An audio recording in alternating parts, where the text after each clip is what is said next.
과연 FOMC 회의 발표 이후에 9월 말 코인 시장은 랠리로 폭발할까요? 아니면 조정으로 급전환할까요? 오늘 영상을 끝까지 보신다면 여러분들이 대비해야 될 두 가지 시나리오를 확실히 잡으실 수 있을 겁니다.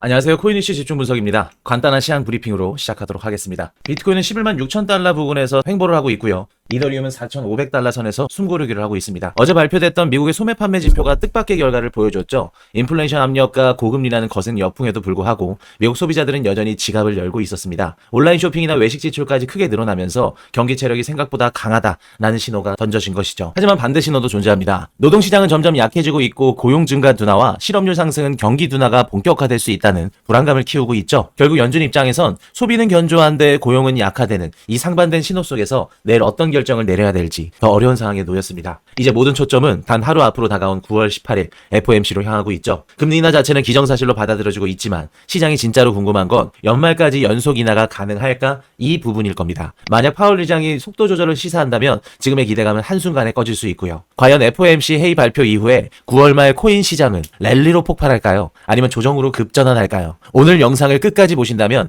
여러분들이 대비해야 될 두 가지 시나리오를 확실히 잡으실 수 있을 겁니다. 어제 발표됐던 소매 판매 지표를 좀 더 자세하게 볼게요. 소매 판매 지표는 다들 잘 아시다시피 미국 사람들이 지난달 돈을 얼마나 썼는지를 보여주고 있는 지표인데요. 결과는 생각보다 훨씬 좋았습니다. 소매나 음식 서비스 매출은 전월 대비 0.6% 증가를 했고요. 전년 동기 대비로는 5% 증가하면서 기대치를 웃돌았죠. 특히 비매장이나 소매업, 온라인 쇼핑 부문은 작년보다 10% 가까이 급증을 했습니다. 음식점과 주점 매출 역시 연간 6.5% 늘어나면서 소비자들의 외식 지출이 여전히 활발함을 보여주었죠. 이런 결과는 미국의 소비가 여전히 견고하다는 신호겠죠. 관세 불확실성이나 혹은 지정학적 위기나 뭐니 해도 미국인들은 여전히 지갑을 열고 있다는 뜻이죠. 여기에 시장은 안도했지만 동시에 복잡한 해석도 나오고 있습니다. 최근에 나온 고용지표 둔화와 트럼프의 연준 개입으로 인해서 9월달 예정되었던 금리 인하는 그대로 진행될 가능성이 크겠지만 하지만 문제는 그 다음이죠. 소비가 여전히 강하다는 점은 연속적인 금리 인하에는 제약이 될 수도 있다는 의미이기도 하죠. 시장에서는 연말까지 연속적으로 금리를 내려줘 라는 걸 기대하고 있습니다. 그래야 대출이 싸지고요. 돈이 더 풀리면서 주식이나 코인과 같은 자산 시장이 힘을 받기 때문이죠. 그런데 소비가 이렇게 강하면 연준 입장에서는 금리를 너무 빨리 자주 내리기가 부담스러울 수밖에 없습니다.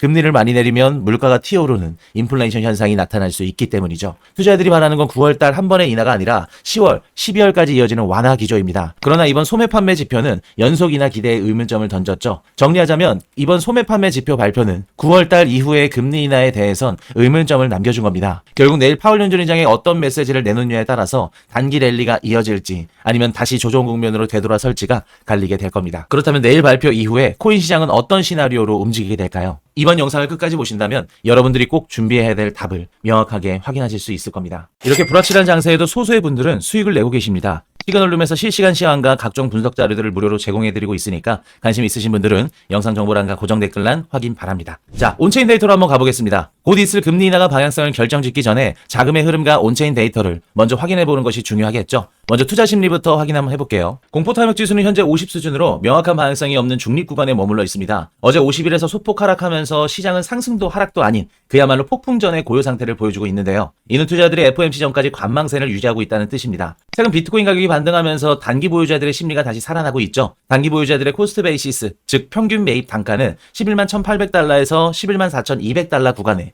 형성이 되어 있습니다. 현재 비트코인 가격은 이 구간을 회복하면서 단기 보유자들은 다시 수익 상태로 전환되었는데요. 이 구간을 지키느냐 무너지느냐가 향후 시장 방향성을 결정짓는 핵심 포인트가 될 수 있을 겁니다. 이 흐름을 보여주는 소파 지표를 보시면 단기 보유자들이 최근 1.0 선 위로 반등을 했죠. 이는 단기 투자자들이 다시 수익을 보고 있다는 의미입니다. FOMC를 앞두고 심리적으로 자신감을 되찾고 있음을 시사하고 있죠. 다만 이런 흐름은 거시 이벤트 이후에 언제든지 급격하게 바뀔 수 있기 때문에 주의가 필요합니다. 시장 유동성을 확인하기 위해서 스테이블코인 발행량을 살펴보겠습니다. 최근 4일 동안 30억 달러 규모의 테더가 신규 발행이 되었죠. 이는 대기 자금이 시장으로 유입될 준비가 되고 있다는 뜻입니다. 단기 반등의 연료가 될 가능성도 크다고 보셔야겠죠. 반면에 거래소로 유입되는 비트코인 물량은 1년 만에 최저치를 기록하고 있습니다. 매도 압력이 크게 줄어들고 있는 반면에 거래소 밖으로 빠져나가는 물량은 꾸준히 늘어나고 있죠. 이는 투자자들이 코인을 장기 보유 목적으로 지갑을 옮기고 있다는 의미입니다. 매도 공급의 감소를 시사하고 있죠. 기관 자금의 움직임도 눈에 띕니다. 최근 ETF와 선물 미결제 약정 데이터에서 모두 강한 유입이 확인되고 있습니다. 특히 선물 시장의 미결제 약정은 사상 최고 수준에 근접하고 있고요. 레버리지 포지션이 쌓이고 있음을 보여주고 있죠. 이는 단기적으로 변동성을 키울 수 있는 요인이 될 수 있으니까 주의가 필요하겠죠. 또한 전 세계 1위 거래소 바이낸스의 현물 거래량 또한 타 거래소의 합계를 넘어섰습니다. 이는 마켓메이커와 대형 자금이 현물 매수에 집중하고 있음을 보여주는 강력한 신호입니다. 더불어 비트코인 희소성 지수가 6월달 이후 처음으로 급등하면서 시장이 풀린 물량보다 매수세가 훨씬 강하다는 걸 확인할 수 있었습니다. 단기적으로는 이러한 긍정적인 지표에도 불구하고 아직 완전한 상승 전환이라고 보기에는 어렵습니다. FOMC 이후에도 가격이 11만 1,800달러에서 11만 4,200달러 구간을 지켜내야만 상승 흐름을 이어갈 수 있습니다. 만약에 이 구간을 잃게 된다면 시장은 다시 한번 조정을 받을 가능성이 높아 보입니다. 반대로 이 구간을 안정적으로 지키면서 ETF와 스테이블코인 유입세가 지속된다면 새로운 상승 랠리가 시작될 수 있겠죠. 결국 내일 발표된 파월 연준 의장의 발언 이후에 시장은 관망에서 결단으로 전환될 거고요. 오늘 살펴본 온체인 지표들은 그 전환점에서 중요한 참고가 될 겁니다. 이처럼 현재 시장은 매도 공급은 줄고 매수 대기 자금은 늘어나고 있으면서 기관들은 여전히 현물과 선물을 통해서 강하게 움직이고 있습니다. 하지만 FOMC라는 거대한 이벤트가 남아있는 것만큼 지금은 방어적인 전략을 유지하면서 주요 지지선을 확인하는 것이 가장 중요합니다. 단기적 흐름은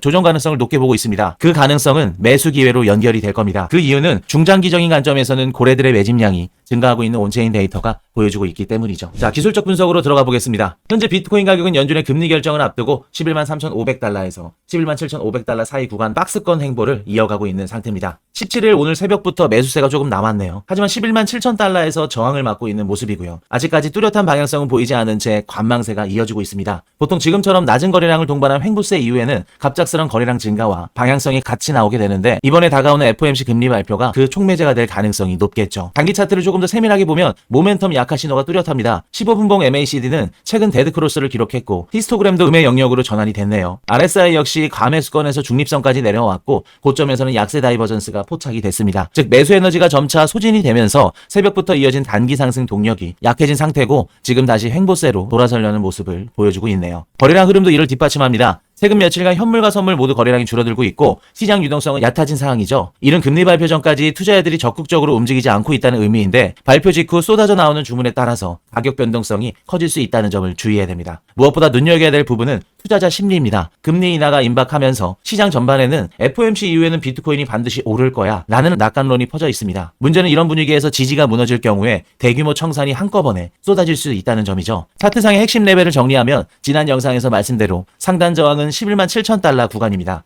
이 구간을 돌파한다면 12만 달러와 12만 3천 달러까지 열릴 수 있겠지만 돌파에 실패한다면 하단 지지선인 11만 3천 달러가 시험대에 오를 수 있고 이 지지마저 붕괴가 된다면 10만 7천 달러, 심할 경우에는 10만 5천 달러까지도 하락폭이 열릴 수 있을 겁니다. 결국 관건은 시장 심리에 있습니다. 지금처럼 금리 인하 상승이라는 기대가 과도하게 퍼져 있을 땐 정작 발표가 나온 이후에 차익 실현 매물이 쏟아지면서 대래 가격이 하락하는 경우가 많았습니다. 모두가 같은 방향을 보고 있을 때 시장은 그 기대대로 움직여주지 않는다는 논리죠. 이번에도 금리 인하 자체가 이미 충분히 선반영된 만큼 발표 직후에 오히려 하락 조정이 나타날 가능성을 배제할 수 없을 겁니다. 여러분들 절대 한 방향을 확신하고 매매하시면 안 됩니다. 단기 상승 신호만 보기보다 과열된 기대 심리를 경계하고 FOMC 이후의 하락 변동 가능성에도 대비하는 전략을 반드시 준비해 놓으셨으면 합니다. 실시간 시장 변동 사항은 시그널룸에서 수시로 업데이트해드리고 있죠. 시그널룸의 입장 비용은 전액 무료입니다. 간단한 인증 절차만 거치시면 들어오실 수 있고요. 지금도 디테일한 시황과 분석을 통해서 많은 분들이 수익을 내고 계시죠. 시그널룸 입장에 대한 자세한 내용은 영상 정보란과 고정 댓글란 참고해 주시면 되겠습니다. 영상이 좋으셨다면 구독과 좋아요, 알림 설정 부탁드리고요. 지금까지 코인 이슈 집중 분석이었습니다.